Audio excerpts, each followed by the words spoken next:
વાલા વૈષ્ણવને જય શ્રી કૃષ્ણ.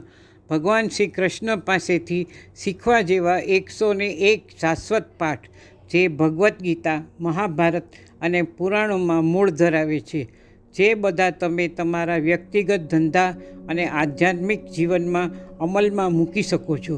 આંતરિક શાંતિ, સફળતા અથવા આત્મનિયંત્રણ માટે આ બધાને સમર્પિતપણે અનુસરવા માટે આદર્શ છે. તો ચાલો ભગવાન શ્રી કૃષ્ણના માર્ગમાં આપણી દિવ્ય યાત્રા શરૂ કરીએ. 81મો ઉપદેશ. કૃષ્ણ કહે છે કે તું તારો કરતા નથી, તારું બધું કાર્ય ભગવાનનું જ છે. તું માત્ર સાધન છે, નિવૃત્તિ નહીં, નિષ્ઠા રાખ. 82મો ઉપદેશ. કૃષ્ણ કહે છે સૂર્ય બધાને પ્રકાશ આપે છે, તું પણ પ્રેમ દે, ભેદભાવ ન કર. 83મો ઉપદેશ. કૃષ્ણ કહે છે જેમને પોતાના પર વિશ્વાસ છે તેમને દુનિયાની કોઈ પણ વસ્તુ હલાવી શકતી નથી. 84મો ઉપદેશ. કૃષ્ણ કહે છે જ્ઞાન, શ્રદ્ધા અને શાંતિ એ ત્રણેયથી સાચો માર્ગ મળે છે. 85મો ઉપદેશ. કૃષ્ણ ભગવાન કહે છે જે કર્તવ્ય છે તે કર, ગુસ્સો, સંતાપ ન કર, પરિણામની ચિંતા છોડ. એ કૃષ્ણનો માર્ગ છે. 86મો ઉપદેશ. કૃષ્ણ કહે છે કામ, ક્રોધ અને લોભ આ ત્રણેય નરકના દ્વાર છે, તેમનો ત્યાગ કરવાથી જ સફળતાનો માર્ગ ખુલે છે. 87મો ઉપદેશ. ભગવાન તો પોતાના ભક્તની રક્ષા કરવામાં જ બેઠા છે.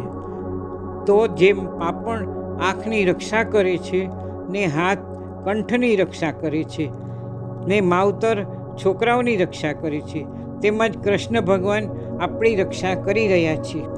88મો ઉપદેશ. કૃષ્ણ કહે છે આત્મા એ અનન્ય છે, દરેકનો માર્ગ અલગ છે, તુલના કરવી છોડ. ભગવાન દરેકને અનોખો બનાવ્યો છે. શ્રી કૃષ્ણ કહે છે કે દરેક આત્મામાં એક અનોખું તેજ છે. કોઈ ધ્યાનમાં આગળ છે, તો કોઈ સેવામાં, તો કોઈ શાંત સ્વભાવથી, કોઈ ઉર્જાથી ભરપૂર છે. આત્મા એ અનન્ય છે, દરેકનો માર્ગ અલગ છે. 83મો ઉપદેશ. જેમ કોઈ ભક્ત કૃષ્ણની સાચા હૃદયથી યાદ કરે છે, કૃષ્ણ તેનો સાથ છોડતા નથી. 90મો ઉપદેશ. કૃષ્ણ કહે છે કે જ્ઞાનથી અંદરના અંધારાને દૂર કરો, એ જ સાચો પ્રકાશ છે. 91મો ઉપદેશ. કૃષ્ણ કહે છે ધર્મ માત્ર નિયમો નથી, તે એક ઉત્તમ જીવન જીવવાનો માર્ગ છે. 92મો ઉપદેશ. કૃષ્ણ કહે છે વિશ્વાસ અને દ્રઢતા સાથે જે કાર્ય કરે છે, સફળતા એની પાંખ બની જાય છે. 93મો ઉપદેશ. ભગવાન દરેકના હૃદયમાં છે, ભાવપૂર્વક યાદ કરશો તો કૃષ્ણ નજીક જ છે. 94મો ઉપદેશ. કૃષ્ણ કહે છે મોહ છોડો, તો તમારી અંદરનો ચમકતો આત્મા દેખાશે. 95મો ઉપદેશ. કૃષ્ણ કહે છે જેમ કમળ પાણીમાં રહે છે પણ ભીનું થતું નથી, એમ સંસારમાં રહો પણ આસક્ત ન થાઓ. 96મો ઉપદેશ. ભગવાન બહારના રૂપ કે રીતને નહીં પણ હૃદયના ભક્તિભાવને જોતા હોય છે. જો તમારી ભક્તિ સાચી છે, નિષ્ઠાપૂર્વક છે, તો ભગવાન તમારા પ્રેમના ભાવથી જ પ્રસન્ન થાય છે. 97મો ઉપદેશ. શું આપ્યું એ મહત્ત્વનું નથી, પ્રેમથી આપેલું દરેક કામ ભગવાન સ્વીકારે છે. 98મો ઉપદેશ. તમે એક પગલું ભક્તિથી ભરેલું લેશો તો ભગવાન 100 પગલાં આગળ આવશે. 99મો ઉપદેશ. ભગવાન સાથે હોય ત્યારે જીવનની સૌથી કઠિન પરિસ્થિતિઓ પણ સરળ લાગે છે. 100મો ઉપદેશ.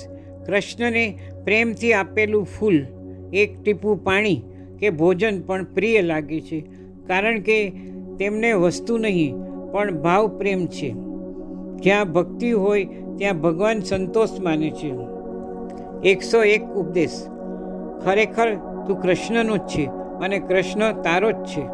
કૃષ્ણ સાથેનો આપણો સંબંધ શાશ્વત છે.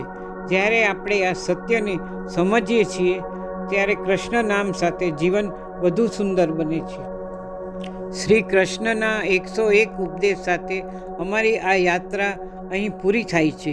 આ દિવ્ય સંદેશાઓથી તમારા જીવનમાં પ્રેમ, શાંતિ અને સમૃદ્ધિ વધી રહે તેવી મારી પ્રાર્થના છે. જો તમને આ વિડીયો ગમ્યો હોય તો લાઈક અને શેર કરવાનું ભૂલશો નહીં. તમારા મિત્રો અને પરિવાર સાથે આ ઉત્તમ ઉપદેશો મોકલો અને તેમને પણ શાંતિના માર્ગ પર આગળ વધવા મદદ કરો. જય શ્રી કૃષ્ણ.